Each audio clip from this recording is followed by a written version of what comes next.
अस्सलाम वालेकुम स्टूडेंट। आज हम स्टार्ट कर रहे हैं चैप्टर 8 के न्यूमेरिकल्स जो कि रह गए थे लास्ट टाइम। हम पोटेंशियल एनर्जी और काइनेटिक एनर्जी और वर्क से रिलेटेड न्यूमेरिकल्स कर चुके हैं। वीडियो अपलोडेड है, लिंक डिस्क्रिप्शन में है। अभी हम इसको देख लेते हैं, ठीक है। अच्छा, यहाँ पर कह रहे हैं कि आपको मालूम करना है एफिशिएंसी। एफिशिएंसी को यहाँ पर कहते हैं ईटा। आपको ईटा मालूम करना है, तो मैं यहाँ पर क्या एफिशिएंसी लिख लूँ। एफिशिएंसी हमें मालूम करनी है, जिसे कहते हैं ईटा, ये हमें मालूम करना है, ये मैंने लिख दिया। अब आगे कह रहे हैं कि जो मशीन है ना जिसकी हमें एफिशिएंसी मालूम करनी है, वो कंज्यूम करिए 200 joule of energy and 50 joule perform करिए। अच्छा, जो कंज्यूम करते हैं ना उसे कहते हैं इनपुट। क्या कहते हैं उसे? इनपुट कहते हैं। जो इनपुट एनर्जी 1 है ना हमारे पास, वो है कितना? 200 जूल। अच्छा, बहुत ही कम एफिशिएंसी है इस मशीन की। पूछे क्यों? क्योंकि आउटपुट बहुत कम है। आउटपुट इसका आ रहा है, कितना आ रहा है? 50 जूल। वही बहुत लॉस कर रही है, ठीक है। अच्छा, हमेशा इनपुट जितना भी हो उतना ही आउटपुट आ जाए ऐसा नहीं हो सकता, क्योंकि मशीन के कुछ लॉस भी होते हैं, ठीक है ना। अच्छा, अब हमारा फॉर्मूला क्या है? फॉर्मूला होता है एफिशिएंसी का कि output divided by input multiply by 100। ये एफिशिएंसी का फॉर्मूला होता है। परसेंटेज निकालनी होती है आपको, ठीक है। वैसे तो पता चल रहा है कि भाई 25% आना है, लेकिन फिर भी हम आउटपुट रखेंगे 200 मल्टीप्लाई बाय 100। 2 0 कैंसिल, 2 1 जार 2 और 25 जार, तो मतलब कि ईटा आया 25%। ओके, जिसे कहते हैं एफिशिएंसी। चाहे तो स्क्रीनशॉट क्लिक कर लें। स्टूडेंट्स, अब एक और न्यूमेरिकल है। वैसे न्यूमेरिकल करने का तरीका बता दो आपको। डाटा लिखा करेंगे, गिवन, रिक्वायर्ड, फॉर्मूला, ये सब कुछ लिख सकते हैं। और अगर कंफ्यूजन और डाटा के बाद डायरेक्टली सॉल्यूशन भी लिख सकते हैं, तो कोई इतना मसले की बात नहीं। डाटा में क्या है? न्यूमेरिकल नंबर कौन सा कर रहे थे हम? 19, जिसमें कह रहे हैं कि एफिशिएंसी मशीन की इस बार दी हुई है। एफिशिएंसी जो है वो दी हुई है, ठीक है, कोई नहीं, मतलब ईटा गिवन है। ईटा ईटा अजीब सा बना है, इग्नोर। ओके, गिवन है। और इसके बाद कह रहे हैं कि आउटपुट मालूम करना है। नहीं, आउटपुट भी गिवन है and it's output is 100 joule, ठीक है। तो आउटपुट भी हमें गिवन है जो कि है 100 जूल, ठीक है। ओके, जिससे एनर्जी है तो हम इसको E2 लिख देते हैं और 100 जूल लिख देते हैं। ओके, एंड इनपुट मालूम करना है, तो इनपुट मैंने लिखा और ये हमें रिक्वायर्ड है, तो जल्दी से हम कर लेते हैं मालूम। फॉर्मूला एक ही है भाई, वही लिखेंगे। आउटपुट, आउटपुट क्या लिखना चाह रही हूँ? आउटपुट डिवाइड बाय इनपुट, यही है ना फॉर्मूला।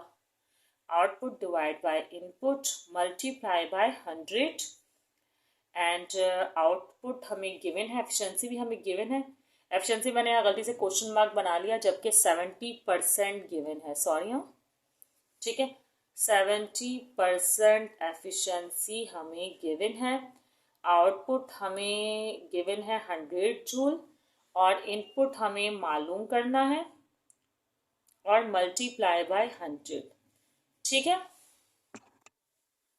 ठीक है, तो अब इसको 100 से मल्टीप्लाई किया, ये इनपुट वहाँ जाएगा, 70 को यहाँ ले आए आप, परसेंटेज का साइन हटा दें। अच्छा, ये तरीका से बेटर ना एक और तरीका है जो कि मैं अभी आपको सिखाने वाली हूँ, वो ज़्यादा बेटर है, वो ट्राई कीजिएगा आप लोग, ठीक है। तो इनपुट कितना आएगा जब आप इसको डिवाइड करेंगे, तो आपके पास इनपुट आएगा 142.85 जूल, ठीक है। अच्छा, एक और बात बता दूं मैं आपको, इनपुट जूल में क्यों आया? क्योंकि इनपुट यहाँ पर एनर्जी है, इसलिए मैंने इसको जूल में लिखा है। याद रखिएगा, आप लोग चाहे तो एनर्जी की तरह लिख सकते हैं। सॉरी, आपको नज़र नहीं आ रहा होगा, आप नज़र आ रहा है, ठीक है। अच्छा, एक और बता दूं, एक और तरीका है इसका। वो तरीका ये है कि मैं एफिशिएंसी लिखूं, सही है। एफिशिएंसी लिखने के बाद परसेंटेज पे ना लूं, बस आउटपुट हो और इनपुट हो, ठीक है। उसमें बस आपको करना ये होगा कि जो आपको परसेंटेज में एफिशिएंसी दी होगी उसको परसेंटेज के साइन हटाना होगा। आपको पता है कि परसेंटेज का साइन हटाते हैं तो डिवाइड में 100 आता है। 100 आएगा तो 0.7 आ जाएगा, तो आप यहाँ पे लिखेंगे 0.7 आउटपुट आपके पास 100 है, इनपुट एज इट इज रहेगा और इनपुट वहां जाकर हो जाएगा मल्टीप्लाई। तो मतलब खत्म होने वाले क्वेश्चन दोनों तरीके बता दूं, वरना स्टूडेंट्स परेशान होते हैं कि स्कूल वालों ने ये मेथड करवाया है। ये एफिशिएंसी परसेंटेज नहीं है, ठीक है ना। और फिर वो बच्चे बोलते हैं कि शायद कौन सा मेथड फॉलो करें, कंफ्यूज होते हैं। तो मेथड दोनों ही सही है। आंसर इससे भी यही आएगा 142.85 जूल, ठीक है। क्योंकि जूल क्यों, फिर से बता दूं कि ये एनर्जी थी, ठीक है। तो स्टूडेंट्स अब न्यूमेरिकल नंबर 20 है, वो भी बहुत इजी है। इसमें दो मशीन्स की बात हो रही है, एक है मशीन ए, एक है मशीन बी। मशीन ए के हिसाब से भी कुछ आउटपुट और इनपुट दिया हुआ है, बी का भी दिया हुआ है, और बोल रहे हैं कि एफिशिएंसी मालूम करें और कंपेयर करें कि कौन मोर एफिशिएंट है। तो दोनों का एफिशिएंसी मालूम करनी होगी और फिर कंपेयर हो जाएगा, कोई मसले की बात ही नहीं है। डाटा बनाते हैं। मशीन ए पर डाटा बनाऊं अगर मैं यहाँ, तो मशीन ए के लिए बात हो रही है कि मशीन ए में जो आउटपुट है हैज एन आउटपुट 200 जूल और कंज्यूम कर रहा है 400 जूल। तो मींस आउटपुट जिसे E2 कह रहे हैं, ठीक है, वो है 200 जूल। जल्दी जल्दी बनाते हैं डाटा, क्योंकि आप लोग के पास भी टाइम कम होता है, पढ़ना भी तो होगा आप लोग, क्या वीडियो से देखते रहेंगे, ठीक है। और इनपुट जो है आपके पास 400 जूल है। प्रैक्टिस जरूर किया करें, ठीक है। और अब इसमें हम एफिशिएंसी मालूम कर लेंगे, अंदाजा लगा लेंगे। मशीन बी पे आ जाते हैं। मशीन बी के बारे में क्या कहा जा रहा है, इसको भी नोट कर लेते हैं। मशीन बी में कह रहे हैं कि जो आउटपुट है वो 300 जूल है। अच्छा, जाहिर ऐसे ही हो रहा है भाई, हमें क्वेश्चन सॉल्व करने की ज़रूरत नहीं है। ऐसे ही जाहिर हो रहा है जिसका आउटपुट अच्छा आ रहा है लेकिन वो मोर एफिशिएंट है, सही है। मतलब इनपुट के बाद आउटपुट अच्छा निकले तो वो एफिशिएंसी उसकी ज़्यादा होगी ना। कॉमन सेंस के तौर पर भी हम उसे यूज़ कर सकते हैं, लेकिन चले कोई बात नहीं, हम उसे करके दिखाते हैं। तो ये रहा हमारे पास क्वेश्चन। जल्दी से मैं फॉर्मूला लिख रही हूँ, इटा शिटा मैंने बना दिया है, आउटपुट लिख दिया है। चाहूँ तो मैं दो तरीके से लिख सकती हूँ। देखिए मैं यहाँ पर एक लिख कर दिखा रही हूँ, आउटपुट इनपुट मल्टीप्लाई बाय 100। और मशीन, ये तो मशीन ए के लिए मैं लिख रही हूँ और मशीन बी के लिए यहाँ लिखना है। तो यहाँ मैं ज़रा दूसरे तरीके से लिख के दिखा देती हूँ। बात एक ही है, बस तरीका बताना चाह रही हूँ कि हम इस तरह भी लिख सकते हैं, ठीक है। अब आउटपुट क्या है हमारे पास 200 जूल, इनपुट है 400 एंड मल्टीप्लाई बाय 100, ठीक है।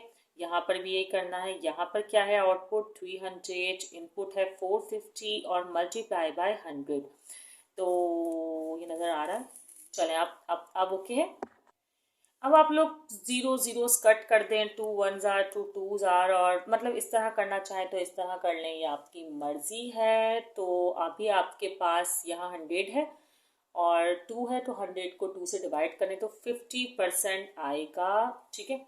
और यहाँ पर कितनी परसेंटेज आ रही है, 66.66%। इसको कैलकुलेटर से करके देख लीजिएगा। तो साफ जाहिर है कि मशीन बी जो है वो मोर एफिशिएंट है देन मशीन ए। तो मैं यहाँ पर ये लाइन लिख लेती हूँ।